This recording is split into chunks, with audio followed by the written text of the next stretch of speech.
के कमेंट्स आते रहते हैं कि लाइक ब्रदर मेरी हाइट 5 फुट 4 इंचज़ है, 5 फुट 3 इंचज़ है, 5 फुट 2 इंचज़ है, क्या मैं ये बाइक चला सकता हूँ? तो मेरा आंसर है नहीं, आप नहीं चला सकते।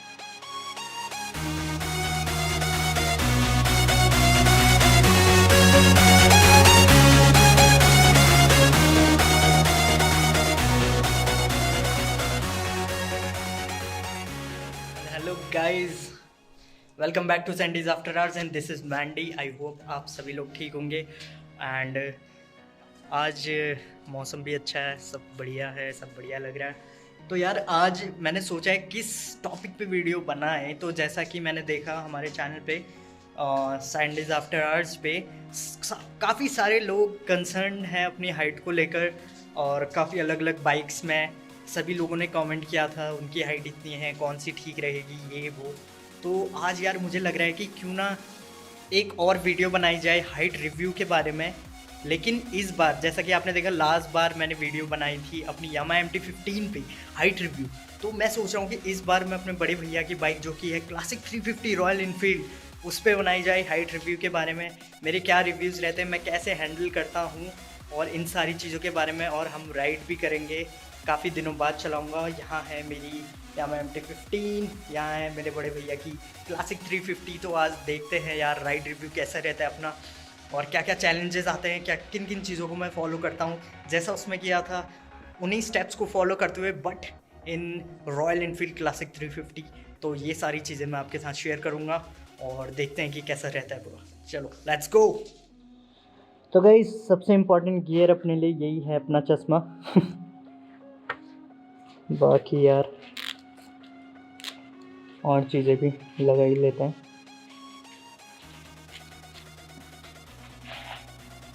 I am not sure angle कैसा आ रहा है, बट ट्राई करने में क्या जाता है। अपनी बाइक भी लॉक कर लेते हैं, और ये है। तो पहले मैं इस बाइक को सेफली निकाल लूँ यहाँ से, जो कि एक बहुत बड़ा टास्क है खुद में। यार देख सकते हो कितनी भारी भरकम बाइक है यार ये बाइक। इसका एक हाथ से हैंडल घूमता ही नहीं है।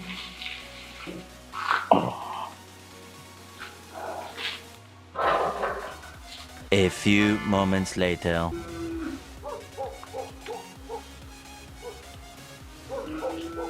भाई वैसे इसका कंसोल कितना क्लासी है, राइट?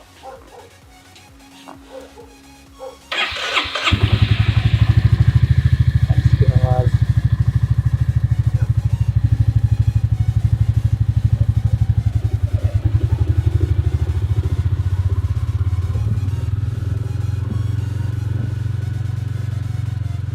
पहाड़ों में यार ऊपर नीचे चढ़ाई, ये सब का ध्यान रखना पड़ता है। उन सारी चीज़ों को ध्यान में रखते हुए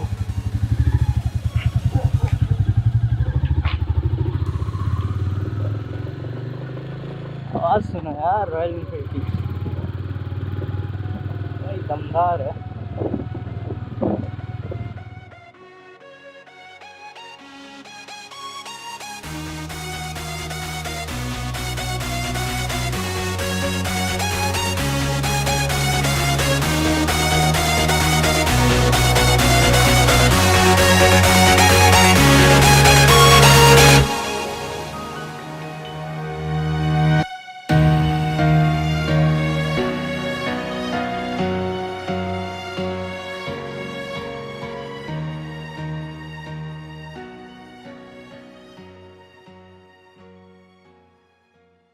सो गाइज़ मैं अपनी डेस्टिनेशन पे पहुंच चुका हूं। यहाँ पे मैं कोशिश करूंगा आपको सारी चीज़ें समझाने का, जितनी चीज़ें रह पाएंगी।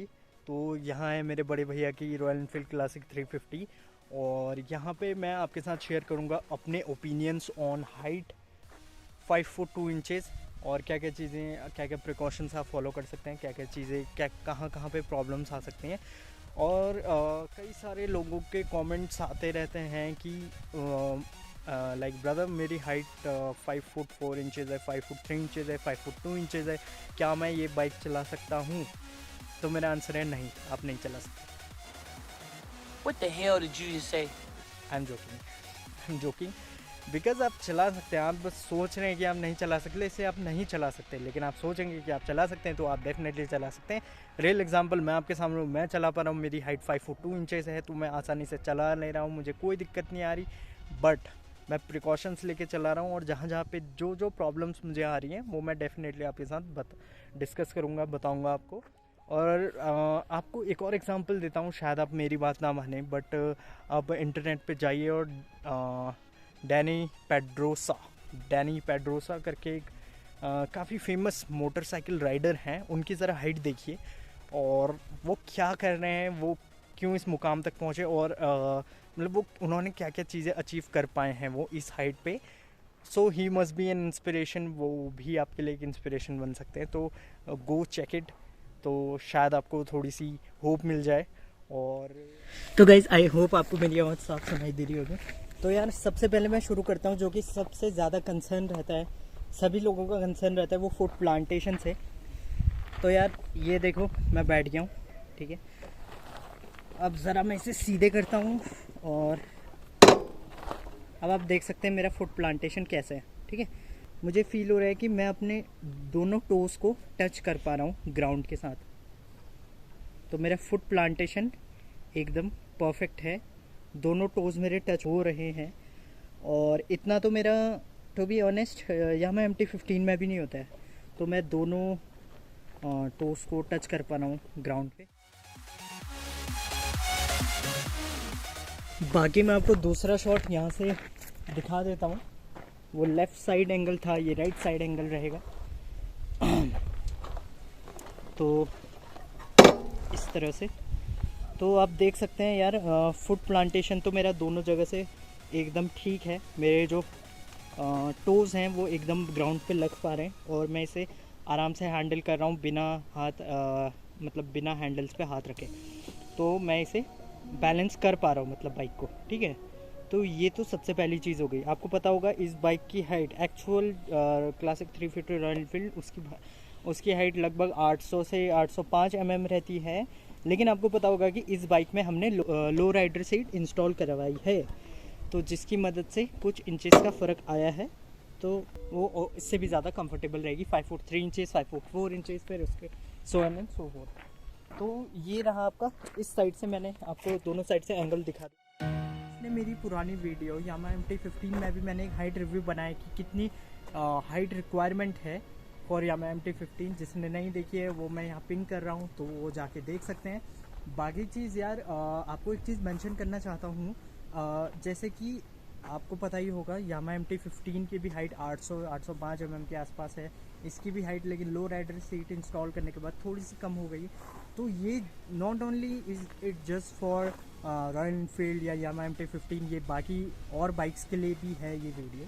तो जो भी लोग चलाना चाहते हैं बाइक या चलाने के लिए इच्छुक हैं और वो बाइक लेना चाहते हैं, या जिन लोगों को भी हाइट रिलेटेड प्रॉब्लम्स हैं बाइक को लेकर, या क्या सीट हाइट रहेगा, तो वो ये वीडियो भी देख सकते हैं। ये वीडियो डेफिनेटली उनके लिए भी वैल्यूबल रहेगा, क्योंकि अगर मुझे वैल्यू मिली इन सारी चीज़ों से, तो मैं चाहता हूँ कि मैं आपके साथ शेयर करूँ और आपको भी वैल्यू मिले इन सारी चीज़ों से। ये काफ़ी हैवी बाइक है, क्योंकि पूरी मेटालिक बॉडी है, सारा मेटल का बना हुआ है, तो इसलिए काफ़ी ज़्यादा वो उसमें कंट्रीब्यूट करता है बाइक के वेट में। तो ये सारी चीज़ें मैटर करती हैं। तो जब आपके पाउंड नहीं पहुंच पाते, तो डेफिनेटली एक चैलेंज आ जाता है उस टाइम पे कि बाइक को बैलेंस कैसे करें, क्योंकि जब आप बाइक चलाते हैं तो बैलेंसिंग एक बहुत इंपॉर्टेंट फैक्टर बन जाता है बाइक को चलाने के लिए, बाइक को रन करने के लिए। और वहीं पे रॉयल एनफील्ड का केस आ जाता है, क्योंकि ये थोड़ी हैवी बाइक हो जाती है। तो उस चीज़ के लिए अभी जैसे इसमें एक आपको मैं दिखाता हूँ। अगर मुझे इस बाइक का हैंडल टर्न करना है, तो मैं नॉर्मली इस तरह से करूँगा, लेकिन मैं ये इसलिए मेंशन कर रहा हूँ क्योंकि इसका जो स्टीयरिंग व्हील है, ये मतलब थोड़ा जो हैंडल है ये थोड़ा टाइट है, मतलब और बाइक्स के कंपैरिजन में। क्योंकि मैंने यामाहा MT-15 भी चलाई, उसका मुझे इतना ज़्यादा फील नहीं होता, बट इस बाइक में थोड़ा सा रहता है कि इसका जो हैंडल है वो थोड़ा सा हैवी फील होता है। तो और यामाहा MT-15 में इतना ज़्यादा हैवी फील नहीं होता है। तो ये एक फैक्टर भी बन जाता है जब आप मोड़ना चाहते हैं बाइक को या टर्न करना चाहते हैं। तो यार सबसे पहले जब आप कभी भी बाइक मूव करते हैं, तो सबसे पहला यहाँ पे एक हैंडल दिया है ग्रैब करने के लिए, और हैंडल आप पकड़ सकते हैं दोनों को, और जो बाइक का वेट है वो अपनी तरफ रखिएगा, थोड़ा सा लिफ्ट करके इसे आप मूव कर सकते हैं। तो इस तरह से जिनकी हाइट छोटी है या जिनको प्रॉब्लम आती है वेट से, तो इस तरह से आप कर सकते हैं। लेकिन ध्यान आपको ये रखना है कि बाइक का जो वेट है वो दूसरी साइड नहीं होना चाहिए, नहीं तो बहुत ज़्यादा प्रॉब्लम हो जाएगी। एक तो ये हैवी बाइक है और ऊपर से इसको हैंडल करने में जल्दबाजी नहीं कीजिए, आराम से कीजिए, कोई दिक्कत नहीं है। थोड़ी बहुत लेट हो जाएगा, कोई दिक्कत नहीं है, बट कोई मिसहैपनिंग नहीं होनी चाहिए, उसको अवॉइड करना है। तो ये चीज़ तो हो गया, एक जो वेट फैक्टर है वो बहुत ज़्यादा इंपॉर्टेंट है। दूसरा चीज़ मैंने आपको बता दिया, जो फुट प्लांटेशन है दोनों साइड पे, लेफ्ट एंड राइट फुट पे, मैंने आपको दिखा दिया किस तरह से मेरे दोनों फुट प्लांट हो जा रहे हैं आराम से। और लेकिन आप शूज़ भी देख सकते हैं, थोड़े बड़े शूज़ हैं, हाईटेक शूज़ हैं, तो ये भी मैटर करते हैं। आप रॉयल इनफील्ड की जो साइट है वहाँ जाकर भी रॉयल इनफील्ड के जो बूट्स आते हैं, जो राइडिंग गियर में बूट्स आते हैं, उनको भी प्रेफर कर सकते हैं। उनकी भी जो सोल लेंथ है वो भी काफ़ी अच्छी है, तो वो भी एक काफ़ी अच्छा प्रेफरेबल ऑप्शन है मेरे अकॉर्डिंग। और गाइज मैं आपको यहाँ मेंशन करना चाहता हूँ, ये सारे मेरे ओपिनियंस हैं, मेरा पॉइंट ऑफ व्यू है, मैं किस तरह से इन चीज़ों को देखता हूँ। अगर आपकी कोई ओपिनियंस है, आप definitely feel free to comment, feel free to share with other people, ताकि उन्हें भी थोड़ी वैल्यू मिल जाए।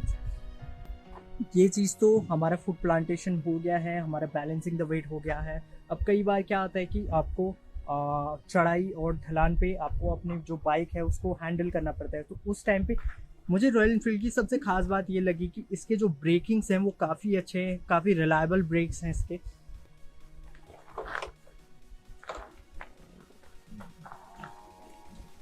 बाकी मैं आपसे तो यही कहना चाहूँगा कि जब कभी भी आप बाइक हैंडल करते हैं उसमें जल्दबाजी ना कीजिए, आराम से बाइक को हैंडल कीजिए। लेकिन आप एक बार आपने चलाना सीख लिया, आप चलाते रहे तो एक टाइम के बाद आप यूज्ड हो जाएंगे। आपने एक वीडियो देखी होगी जिसमें मेरे बड़े भैया मुझसे कहते हैं कि एक बार ट्राई कर इस बाइक को उठाने का, तो उस पर मैं इस बाइक को नहीं उठा पाता हूँ, मैं इसे पुल भी नहीं कर पाता हूँ, स्टैंड से लगी हुई है और मैं इसे पुल नहीं कर पा रहा हूँ। तो ये एक मोमेंट था, वो एक मोमेंट था, और आज ये मोमेंट है कि मैं अकेले इस बाइक को हैंडल कर पा रहा हूँ। तो इसके पीछे रीज़न ये है कि मैं इस बाइक के साथ यूज्ड टू हो गया हूँ। काफ़ी लोग मेरी बात से एग्री भी करेंगे कि एक बार अगर आपको बाइक चलानी आ गई अच्छे से तो आप उसके साथ यूज्ड टू हो जाते हैं टाइम के साथ। तो इस तरह से आप अपनी बाइक को हैंडल कर सकते हैं, आपको कोई इशू नहीं आएगा। बाकी जो चीज़ें मैटर करती हैं बाइक की सीट हाइट के लिए, वो सबसे पहला तो फुट प्लांटेशन, दूसरी चीज़ इनसीम लेंथ। गाइज काफ़ी लोग कहते हैं कि बाई हाइट वो मेजर करते हैं head to toe, but that's not the case. जब हम बाइक की बात करते हैं आपको हमेशा इनसीम लेंथ मेजर करनी चाहिए कि आपके फुट से लेकर इनर थाइस तक आपकी जितनी भी लेंथ है उस चीज़ को मेजर करना चाहिए। मेरी actual height, overall height 5 foot 2 inches है, तो गाइज मेरी inseam length is around 24 to 25 inches, that is 60 centimetre. तो मुझे उतनी ज़्यादा दिक्कत नहीं आती है बाइक्स पे। तो इसीलिए आप कई बार ये भी देखते होंगे कि सेम बंदा जो 5 फुट 1 इंचेस का है या 5 फुट 2 इंचेस का है और कोई दूसरा बंदा 5 फुट 2 इंचेस का है, उन दोनों के फुट प्लांटेशन में कई बार डिफरेंस आ जाता है। वो इसीलिए आता है क्योंकि जो उनका इनसीम लेंथ होता है वो डिफर कर जाता है। जो अदर फैक्टर्स हैं जो मैटर करते हैं वो भी मैं आपको अब समझाता हूँ। अदर फैक्टर जो मैटर करते हैं बाइक की सीट हाइट डिटरमाइन करने के लिए, वो रहता है बाइक में कितना कर्व है, बाइक की सीट में कितना कर्व है, ये इसकी जो विड्थ है वो कितनी ज़्यादा है कितनी कम है, तो इस चीज़ पे भी मैटर करता है, ताकि आपके जो फुट हैं वो एकदम वर्टिकली ज़मीन पे लग पाएँ। तो ये भी मैटर करता है। जैसा कि आप देख पा रहे हैं इसकी रॉयल एनफील्ड में जो हमने लो राइडर सीट इंस्टॉल कराई है उसमें जो इसका वेट है वो काफ़ी कम है, तो मुझे स्पेस मिल जाता है आराम से अपने पाँव को नीचे रखने का। तो ये चीज़ भी काफ़ी ज़्यादा मैटर करती है। आप हंटर में देखिएगा उसका थोड़ा सा डिफरेंट है, रॉयल एनफील्ड 350 हंटर जो नया वेरिएंट आया, मीटियोर में देख सकते हैं, रेट्रो में देख सकते हैं, तो उसमें थोड़ा सा डिफरेंस है। बाकी MT-15 में भी काफ़ी पतला है। तो ये चीज़ भी काफ़ी मैटर करती है जब आप सीट हाइट को डिटरमाइन करते हैं। तो ये है हमारी नेक्स्ट चीज़। और एक और चीज़, जब कभी भी आप बाइक को टर्न करते हैं तो हमेशा उसका जो सिंगल स्टैंड है इसकी मदद लीजिए। आप इससे डेफिनेटली आराम से कोई भी हैवी बाइक टर्न कर सकते हैं। तो ये एक चीज़ रहती है। उसको टर्निंग करने के लिए आपको क्या करना है मैं आपको दिखाता हूँ। तो आप देख सकते हैं मैंने सिंगल स्टैंड पे बाइक लगाई हुई है और मैं इसको टर्न करना चाहता हूँ, क्योंकि ये बहुत काफ़ी बड़ा चैलेंज बन जाता है मेरे सामने कई बार। तो it would be helpful for you guys as well कि हम क्या क्या चीज़ें कर सकते हैं। तो सबसे पहले आप सिंगल स्टैंड लगाइए, हैंडल को फर्मली पकड़े रहिए। हैंडल और ये वाला हैंडल मैंने मेंशन करा यहाँ पे जो रहता है उसको पकड़े रहिए, और उसके बाद इस स्टैंड पे बाइक को खड़ी करके आप मूव कर सकते हैं, और जिस भी डायरेक्शन में आपको घुमाना है हैंडल उस डायरेक्शन को आप मूव कर लें। तो मैं अब पूरी बाइक का वेट इस स्टैंड पे डालने की कोशिश करूँगा और आराम से मैं बाइक को घुमा लूँगा। आगे पीछे आप देख सकते हैं, आगे पीछे देख सकते हैं कि कोई गाड़ी या कोई ऑब्स्टिकल तो नहीं है या कोई सामान वामान तो नहीं, क्योंकि टर्न करते टाइम आपको थोड़ा फोर्स लगेगा। तो उसके अगर कोई वहाँ ऑब्जेक्ट है तो आपको बाइक पे हार्म आ सकता है, आपकी बाइक पे कहीं लग सकती है। तो इन चीज़ों को अवॉइड कीजिएगा, आसपास देख लेना। बाकी आपको क्या कर रहा है, आपको अपना स्टैंड लगाए रहना है और हैंडल को एक डायरेक्शन में मोड़ लेना है, जिस डायरेक्शन जैसे मुझे उस डायरेक्शन पर मोड़ना है। तो मैं बाइक का वेट अपनी ओर करके